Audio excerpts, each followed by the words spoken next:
ಇವತ್ತು ಅತಿ ತೂಕ ತುಂಬಾ ಜನರನ್ನ ಕಾಡ್ತಾ ಇದೆ. ಸೊ ಈ ಡಯಟ್ ಆ ಡಯಟ್ ಕನ್ಫ್ಯೂಷನ್. ಈ ಒಂದು ಬೊಜ್ಜು ಅನೇಕ ಇತರ ತೊಂದರೆಗಳನ್ನು ಉಂಟು ಮಾಡುತ್ತೆ.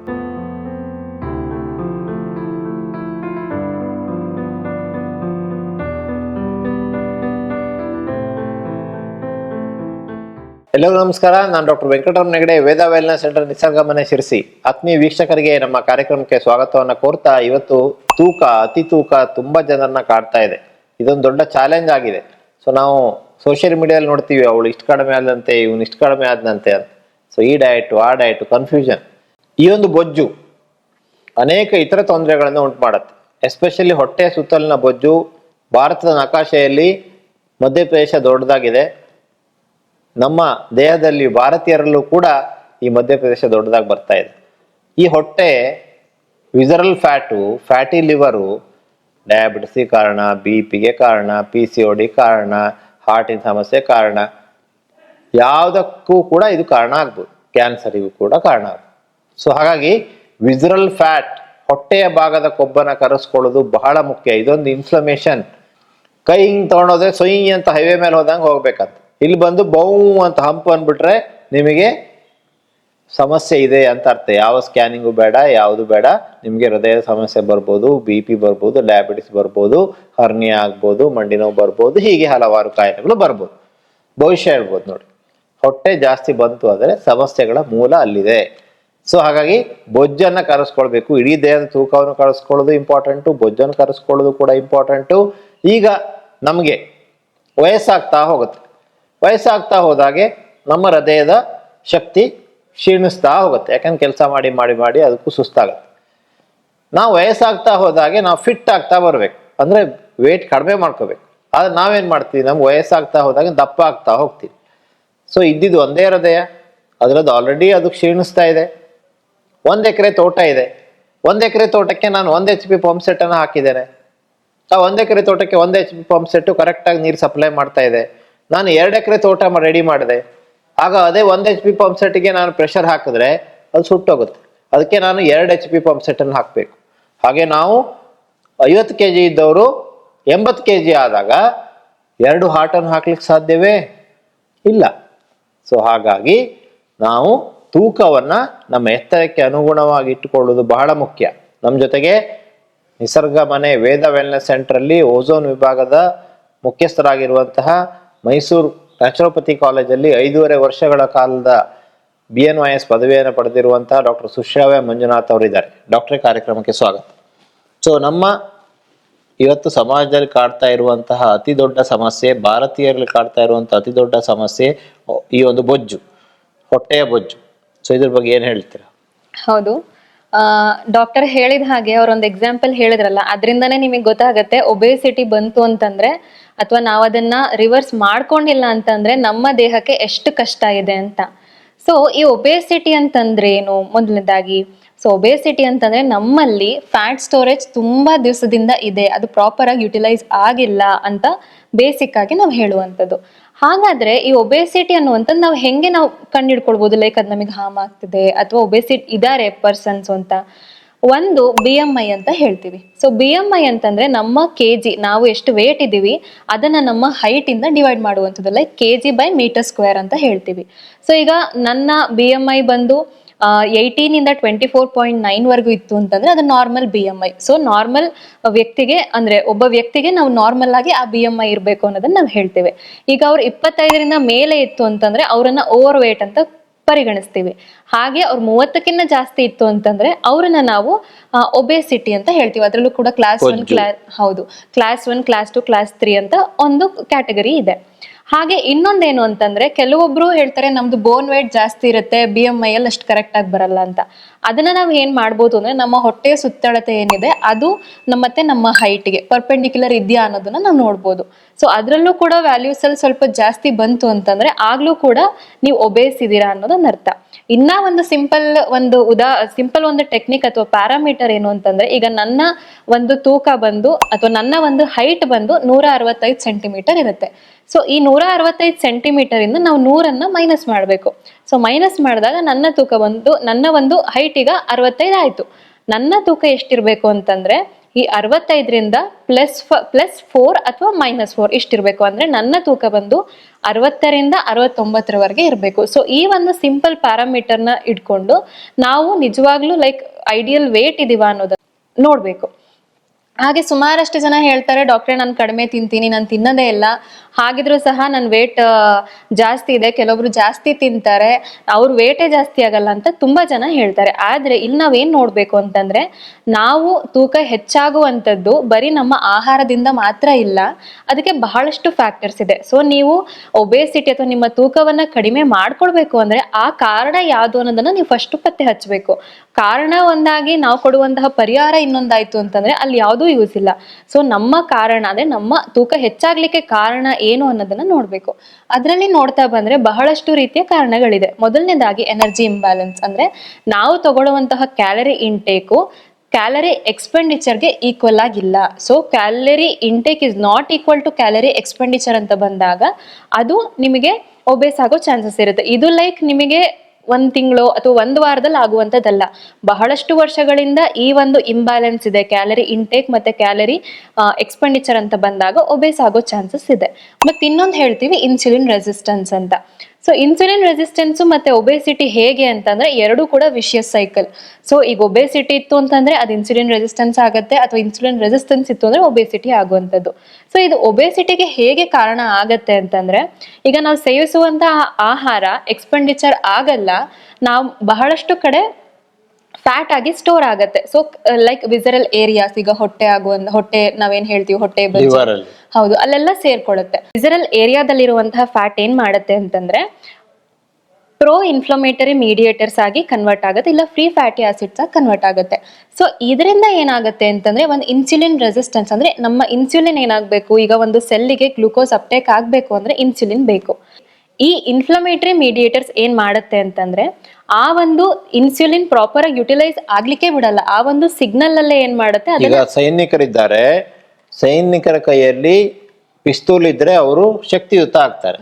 ಸೈನಿಕರ ಕೈಯಲ್ಲಿ ಗನ್ ಇಲ್ಲ ಅಂದ್ರೆ ಅವ್ರ ಹತ್ರ ಏನ್ ಮಾಡ್ಲಿಕ್ಕೂ ಆಗೋದಿಲ್ಲ ವಿರೋಧಿಗಳನ್ನು. ಅದೇ ತರ ಇಲ್ಲಿ ಇನ್ಸುಲಿನ್ ಸೆಕ್ರೇಟ್ ಆಗ್ತಾ ಇದೆ, ಆದ್ರೆ ಆ ಇನ್ಸುಲಿನ್ಗೆ ಬೇಕಾದಂತಹ ಶಕ್ತಿ ಇಲ್ಲ. ಅದೇ ಇನ್ಸುಲಿನ್ ರೆಸಿಸ್ಟೆನ್ಸ್. ಇನ್ಸುಲಿನ್ ರಕ್ತದಲ್ಲೇ ಉಳಿದೋಗುತ್ತೆ, ಅದು ಜೀವಕೋಶಕ್ಕೆ ಹೋಗಿ ಬಾಗಲ್ ತೆಗೆದು ಗ್ಲುಕೋಸ್ ಅನ್ನು ಒಳಗಡೆ ಕಳಿಸುವಂತ ಕೆಲಸ ನಡೆಯೋದಿಲ್ಲ. ಸೊ ಈ ಇನ್ಸುಲಿನ್ ರೆಸಿಸ್ಟೆನ್ಸ್ ಇವತ್ತು ಮುಖ್ಯವಾದ ಕಾರಣ ಫ್ಯಾಟಿ ಲಿವರ್ ಹಾಗೂ ಹೊಟ್ಟೆಯ ಭಾಗದ ಬೊಜ್ಜು.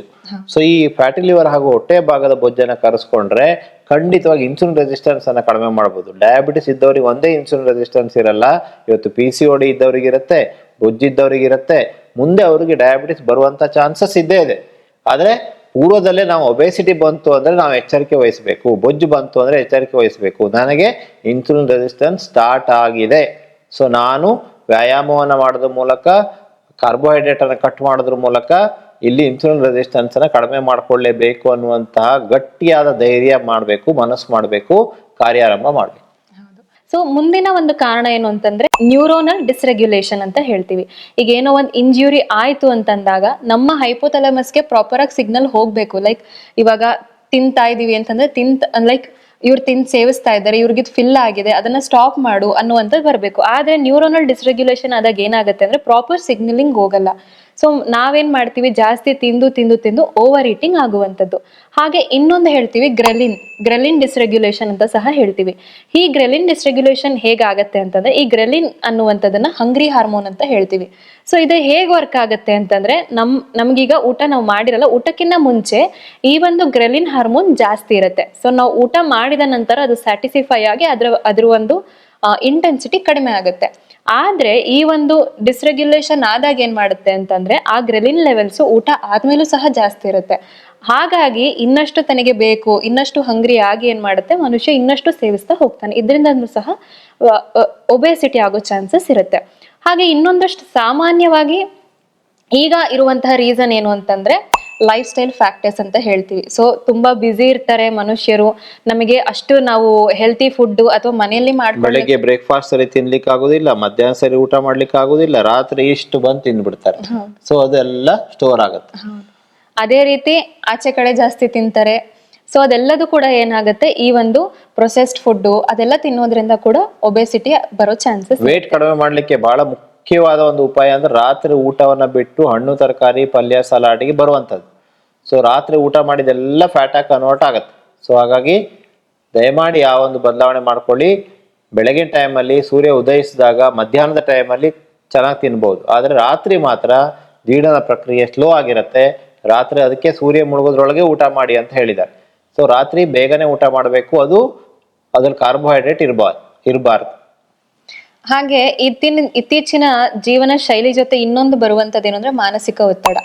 ಈ ಮಾನಸಿಕ ಒತ್ತಡದಿಂದಲೂ ಸಹ ಏನಾಗುತ್ತೆ ಅಂದ್ರೆ ಕಾರ್ಟಿಸೋಲ್ ಲೆವೆಲ್ಸ್ ಜಾಸ್ತಿ ಆಗುತ್ತೆ. ಈ ಕಾರ್ಟಿಸೋಲ್ ಲೆವೆಲ್ಸ್ ಜಾಸ್ತಿ ಆದಾಗ್ಲೂ ಸಹ ಏನಾಗುತ್ತೆ ಅಂದ್ರೆ ನಮಗೆ ಜಾಸ್ತಿ ತಿನ್ಬೇಕು, ನಾನು ಇನ್ನ ತಿನ್ಬೇಕು ಅಂತ ಹೇಳಿ ಏನೇನ್ ಸಿಗುತ್ತೆ ಎಲ್ಲರೂ ತಿಂತಾರೆ. ನೀವು ಸುಮಾರಷ್ಟು ಜನ ನೋಡಿರ್ಬೋದು, ಸ್ಟ್ರೆಸ್ ಆಯ್ತು ಅಂದ್ರೆ ಚೆನ್ನಾಗಿ ತಿಂತಾರೆ ಅವರು.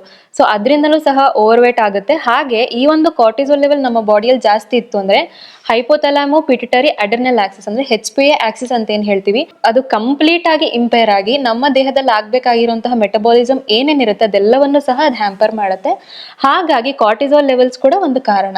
ಇನ್ನ ಒಂದು ಕಾಮನ್ ಕಾರಣ ಏನು ಅಂದ್ರೆ ಥೈರಾಯ್ಡ್ ಇಂಬ್ಯಾಲೆನ್ಸ್ ಅಥವಾ ಹಾರ್ಮೋನಲ್ ಇಂಬ್ಯಾಲೆನ್ಸ್ ಅಂತ ಹೇಳ್ತೀವಿ.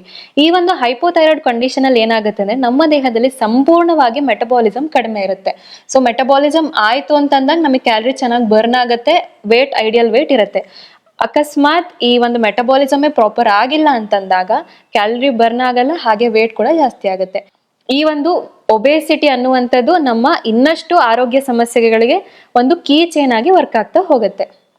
ಸೊ ಹಾಗಾದ್ರೆ ಒಬೇಸಿಟಿ, ಬೊಜ್ಜು, ಇದನ್ನ ಕಡಿಮೆ ಮಾಡ್ಕೊಳ್ಳಿಕ್ಕೆ ಯಾವ ಆಹಾರ ಒಳ್ಳೆಯದು, ಯಾವ ರೀತಿಯ ಆಹಾರದ ಬದಲಾವಣೆಯನ್ನ ಮಾಡೋದು ಒಳ್ಳೆಯದು ನಿಮ್ಮ ಪ್ರಕಾರ? ಹೌದು, ಬಹಳಷ್ಟು ರೀತಿ ಜನ ಅದನ್ನ ಈಗ ಆಲ್ರೆಡಿ ಮಾಡ್ತಿರ್ತಾರೆ. ಲೈಕ್ ಇಂಟರ್ಮಿಟೆಂಟ್ ಫಾಸ್ಟಿಂಗ್ ಆಗಿರಬಹುದು, ಅಥವಾ ಮೆಡಿಟೇರಿಯನ್ ಡಯಟ್ ಆಗಿರ್ಬಹುದು, ಅಥವಾ ಅವರಿಗೆ ಯಾವ್ದು ಅನುಗುಣ ಆಗಿರುತ್ತೋ ಅದನ್ನ ಮಾಡಿರ್ತಾರೆ. ಆದ್ರೆ ಇತ್ತೀಚೆಗೆ ಬಹಳಷ್ಟು ಟ್ರೆಂಡ್ ಆಗಿರುವಂತದ್ದು ಯಾವುದು ಅಂದ್ರೆ ಆಂಟಿ ಇನ್ಫ್ಲಮೇಟರಿ ಡಯಟ್ ಅಂತ. ಸೊ ಈ ಆಂಟಿ ಇನ್ಫ್ಲಮೇಟರಿ ಡಯಟ್ ಒಬೇಸಿಟಿಗೆ ಹೆಂಗ್ ಲಿಂಕ್ ಆಗಿರ್ಬೋದು ಅನ್ನೋದು ಬಹಳಷ್ಟು ಜನಕ್ಕೊಂದು ಕ್ವಶನ್ ಇರುತ್ತೆ. ಯಾಕೆಂದ್ರೆ ನಾವು ಇನ್ಫ್ಲಮೇಷನ್ ಅಂದಿದ ತಕ್ಷಣ ಹೇಳ್ತೀವಿ ಬರೀ ಪೇನ್ ಅಂತ, ಆದ್ರೆ ನಿಜವಾಗ್ಲೂ ಇನ್ಫ್ಲಮೇಷನ್ ಅನ್ನುವಂಥದ್ದು ಒಬೇಸಿಟಿಗೆ ಆಗತ್ತಾ, ಹಾಗೆ ಆಂಟಿ ಇನ್ಫ್ಲಮೇಟರಿ ಡಯಟ್ ವರ್ಕ್ ಆಗತ್ತಾ ಅನ್ನೋದನ್ನ ಇವತ್ತು ಚರ್ಚೆ ಮಾಡೋಣ. ಸೊ ಆಂಟಿ ಇನ್ಫ್ಲಮೇಟರಿ ಡಯಟ್ ಹೇಳೋಕ್ಕಿಂತ ಮುಂಚೆ ಇನ್ಫ್ಲಮೇಷನ್ ಬಗ್ಗೆ ಹೇಳೋಣ. ಸೊ ಜನರಿಗೆ ಇನ್ಫ್ಲಮೇಷನ್ ಅಂದ್ರೇನು?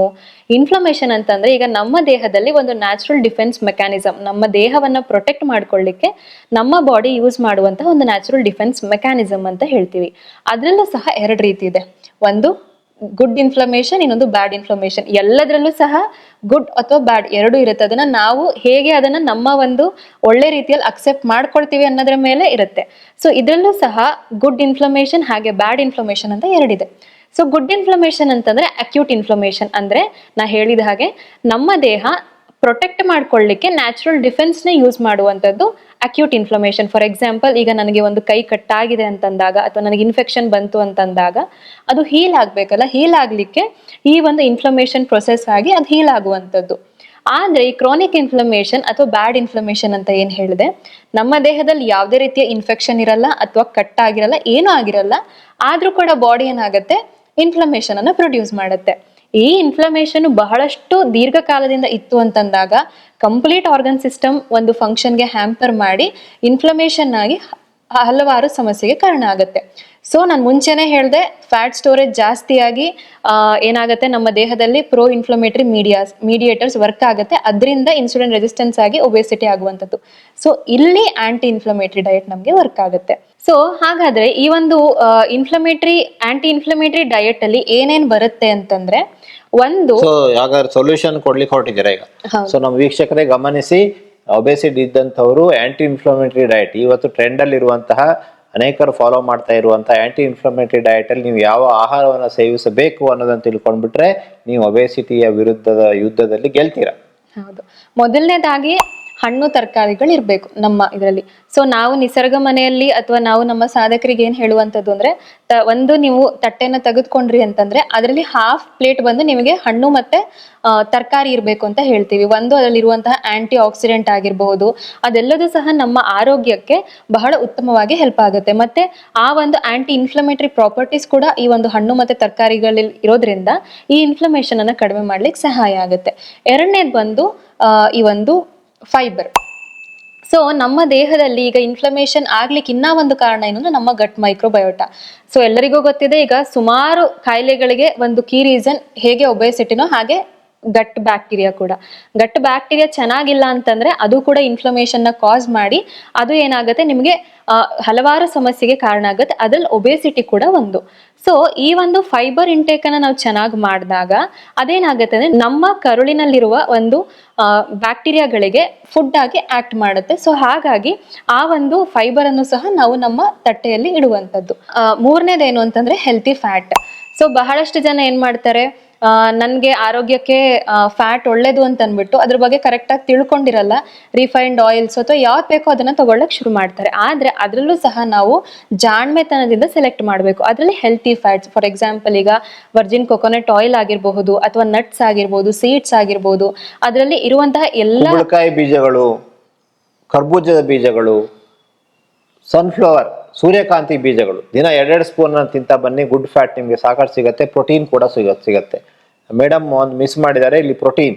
ಸೊ ಪ್ರೋಟೀನ್ ಕೂಡ ಬಹಳ ಇಂಪಾರ್ಟೆಂಟ್. ನಟ್ಸ್ ಅಲ್ಲಿ ಫ್ಯಾಟ್ ಅಂಡ್ ಪ್ರೋಟೀನ್ ಎರಡೂ ಇದೆ. ಹಾಗಾಗಿ ಶೇಂಗಾ ಅಥವಾ ಕಡಲೆಕಾಯಿ ಬೀಜ, ನೆಲಗಡಲೆ ಅಂತ ಏನು ಹೇಳ್ತೀವಿ, ಸೊ ಅದನ್ನ ನೀರಲ್ಲಿ ನೆನೆಸ್ಬಿಟ್ಟು ಒಂದು 2-3 ತಾಸು ಅದನ್ನ ಬೇಯಿಸಿ ತಿನ್ನಿ, ಆವಾಗ ಪಿತ್ತ ಕೂಡ ಆಗೋದಿಲ್ಲ. ಸೊ ಗೋಡಂಬಿ. ಸೊ ಗೋಡಂಬಿ ಅಂದ್ರೆ ಕೊಲೆಸ್ಟ್ರಾಲ್, ಹೆಸರು ಬಿಟ್ಟಿದ್ದೇವೆ ನಾವು, ಶುದ್ಧ ತಪ್ಪು ಕಲ್ಪನೆ.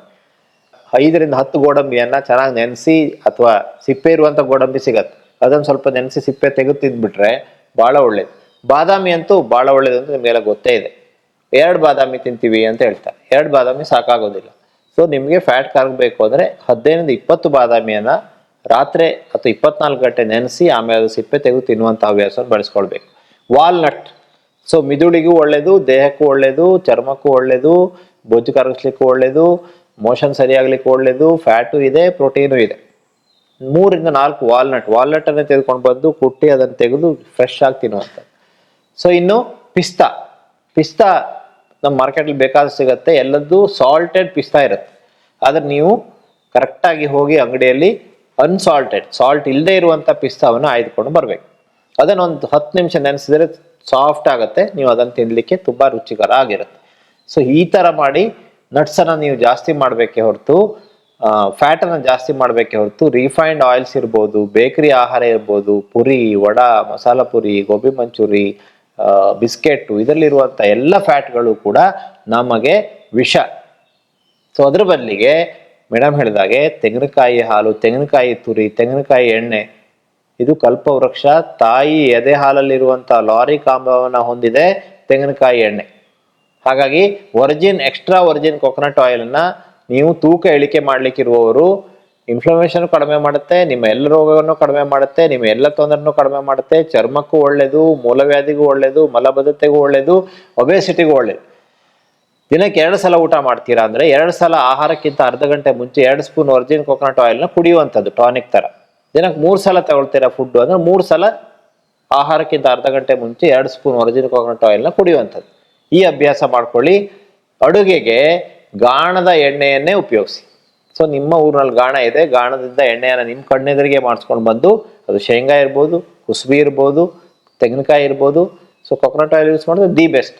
ಸೊ ಗಾಣದ ಎಣ್ಣೆಯನ್ನು ಉಪಯೋಗಿಸಿ. ಹೀಗೆ ಒಳ್ಳೆಯ ಫ್ಯಾಟನ್ನು ಜಾಸ್ತಿ ಉಪಯೋಗಿಸಿದ ಹಾಲು, ತುಪ್ಪ, ಮೊಸರು, ಮಜ್ಜಿಗೆ, ಬೆಣ್ಣೆ, ಪನ್ನೀರ್, ಚೀಸ್ ಎಲ್ಲ ಗುಡ್ ಫ್ಯಾಟ್. Happy news.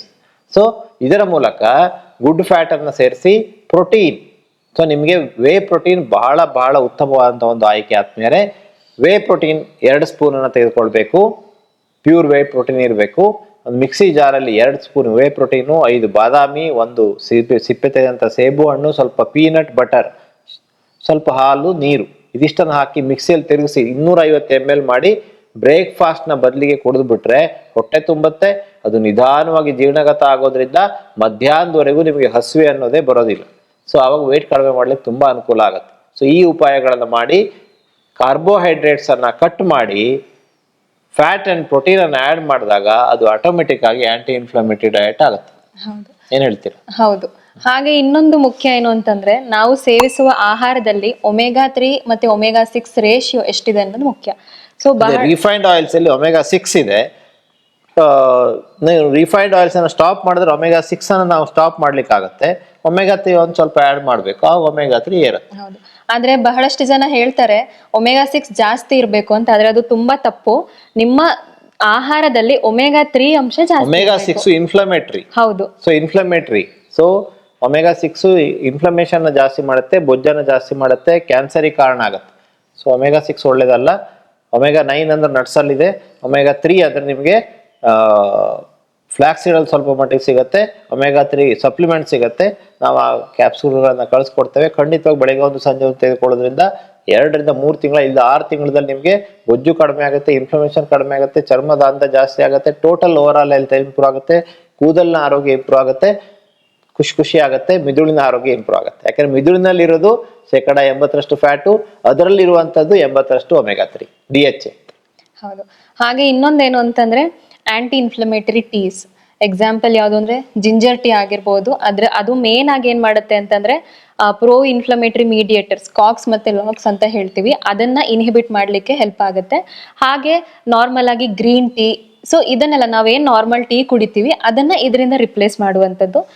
ಈ ಇಷ್ಟು ಐಟಮ್ಸ್ ಅನ್ನ ನಾವು ಆಂಟಿ ಇನ್ಫ್ಲಮೇಟರಿ ಡಯಟ್ ಅಲ್ಲಿ ಯೂಸ್ ಮಾಡಬೇಕು. ಏನನ್ನ ಮಾಡಬಾರ್ದು ಅಂತಂದ್ರೆ, ಆಲ್ರೆಡಿ ಗೊತ್ತಿರೋ ಹಾಗೆ ಪ್ರೊಸೆಸ್ಡ್ ಫುಡ್ ಆಗಿರ್ಬೋದು, ಮೇನ್ ಆಗಿ ಶುಗರ್ ಅನ್ನ ಬಿಡ್ಬೇಕು. ಬ್ರೆಡ್. ಹೌದು, ಅದ್ರ ಜೊತೆಗೆ ಶುಗರ್ ಅನ್ನ ಸಹ ಬಿಡ್ಬೇಕು. ಈಗ ಸುಮಾರು ಜನ ಹೇಗೆ ಅಂತಂದ್ರೆ ಕಾಫಿ ಕುಡಿತಾರೆ, ಎಷ್ಟು ಸಲ ಕುಡಿತೀರಾ ಅಂತ ಕೇಳಿದ್ರೆ 4 ರಿಂದ 5 ಸಲ ಕುಡಿತೀವಿ ಅಂತ ಹೇಳ್ತಾರೆ. ಹಾಗಾದ್ರೆ ಪ್ರತಿ ಸಲ ಕುಡಿಬೇಕಾದ್ರೂ ಒಂದೊಂದು ಚಮಚ ಹಾಕಿರ್ತಾರೆ ಅದ್ರಲ್ಲಿ. ಸೊ ಡೈಲಿ ನಮ್ಮ ದೇಹಕ್ಕೆ 5 ಸ್ಪೂನ್ ವಿಷ ಹೋಗ್ತಾ ಇದೆ. ಸೊ ಹಂಗಾಗಿ ಆ ಒಂದು ಬಿಳಿ ವಿಷವನ್ನ ಸಹ ನಾವು ಕಡಿಮೆ ಮಾಡಬೇಕು. ಸೊ ಆಂಟಿ ಇನ್ಫ್ಲಮೇಟರಿ ಡಯಟ್ ಬಿಳಿ ವಿಷಗಳು ಮೈದಾ, ಸಕ್ಕರೆ, ಉಪ್ಪು. ಹೌದು. ಸೊ ಈ ಮೂರನ್ನು ಕಡಿಮೆ ಮಾಡಬೇಕು. ಹೌದು. ಸೊ ಆಂಟಿ ಇನ್ಫ್ಲಮೇಟರಿ ಡಯಟ್ ಅಂತಂದ್ರೆ ನಿಮ್ಮ ಒಂದು ಆಹಾರದಲ್ಲಿ ಏನೇನಿರ್ಬೇಕು ಅಂತಂದ್ರೆ, ಒಂದು ಹಣ್ಣು, ತರಕಾರಿ, protein, healthy fat, omega 3 rich foods, ಹಾಗೆ ಆಂಟಿ ಇನ್ಫ್ಲಮೇಟರಿ ಟೀ. ಹಾಗೆ ನೀವು ಯಾವ್ಯಾವ್ದನ್ನ ಬಳಸಬಾರ್ದು ಅಂತ ಸಹ ಹೇಳಿದ್ದೇವೆ. ಸೊ ಇದನ್ನ ಮಾಡೋದ್ರಿಂದ, ಈ ಒಂದು ಆಂಟಿ ಇನ್ಫ್ಲಮೇಟರಿ ಡಯಟ್ ಅನ್ನ ಮಾಡೋದ್ರಿಂದ ಇನ್ಫ್ಲಮೇಷನ್ ಕಡಿಮೆ ಆಗಿ ನಿಮಗೆ ಇನ್ಸುಲಿನ್ ರೆಸಿಸ್ಟೆನ್ಸ್ ಸಹ ಕಡಿಮೆ ಆಗುತ್ತೆ, ಒಬೇಸಿಟಿ ಕಡಿಮೆ ಆಗುತ್ತೆ. ಹಾಗೆ ಇನ್ಫ್ಲಮೇಷನ್ ಇಂದ ಬರೀ ಒಬೇಸಿಟಿ ಅಲ್ಲ, ಇನ್ಫ್ಲಮೇಷನ್ ಇಂದ ಕಾರಣ ಆಗುವಂತಹ ಎಲ್ಲ ಪ್ರತಿಯೊಂದು ಆರೋಗ್ಯ ಸಮಸ್ಯೆಯನ್ನು ಸಹ ಕಡಿಮೆ ಮಾಡೋಕೆ ಸಹಾಯ ಆಗುತ್ತೆ. ಸೊ ಹಾಗಾದ್ರೆ ಒಬೇಸಿಟಿಯನ್ನ ಆಂಟಿ ಇನ್ಫ್ಲಮೇಟರಿ ಡಯಟ್ ಅನ್ನುವಂತ ಒಂದು ಹೊಸ ಅಸ್ತ್ರದ ಮೂಲಕ ಕಡಿಮೆ ಮಾಡಬಹುದು ಅನ್ನೋದನ್ನ ನಾವು ತಿಳ್ಕೊಂಡಿದ್ದೇವೆ. ಸೊ ಈ ವಿಡಿಯೋನ ಬೇರೆಯವರಿಗೆ ಶೇರ್ ಮಾಡ್ಕೊಳ್ಳಿ, ಹೆಚ್ಚೆಚ್ಚು ಜನರಿಗೆ ತಿಳಿಸಿ. ಇವತ್ತು ಒಬೇಸಿಟಿ ಇದ್ದವರು, ಇವತ್ತು ಬೊಜ್ಜಿದ್ದಂಥವ್ರು ಸಾವಿರಾರು ಜನ, ಲಕ್ಷಾಂತರ ಜನ ಸಫರ್ ಪಡ್ತಾ ಇದ್ದಾರೆ. ಮಂಡಿ ನೋವು ಕಡಿಮೆ ಆಗಬೇಕು ಅಂದ್ರೆ ವೇಟ್ ಇಳಿಸಬೇಕು ಅಂತ ಡಾಕ್ಟರ್ ಹೇಳ್ತಾರೆ, ವೇಟ್ ಮಾತ್ರ ಇಳಿಸ್ಲಿಕ್ಕೆ ಆಗಲ್ಲ. ಸೊ ಹಾಗಾಗಿ ವೇಟ್ ಇಳಿಸ್ಲಿಕ್ಕೆ ಈ ಎಲ್ಲ ಉಪಾಯಗಳನ್ನ ಮಾಡಿ ಅಂತ ಹೇಳ್ತಾ ಡಾಕ್ಟರ್ಗೂ ಧನ್ಯವಾದಗಳು, ತಮಗೂ ವಂದನೆಗಳು.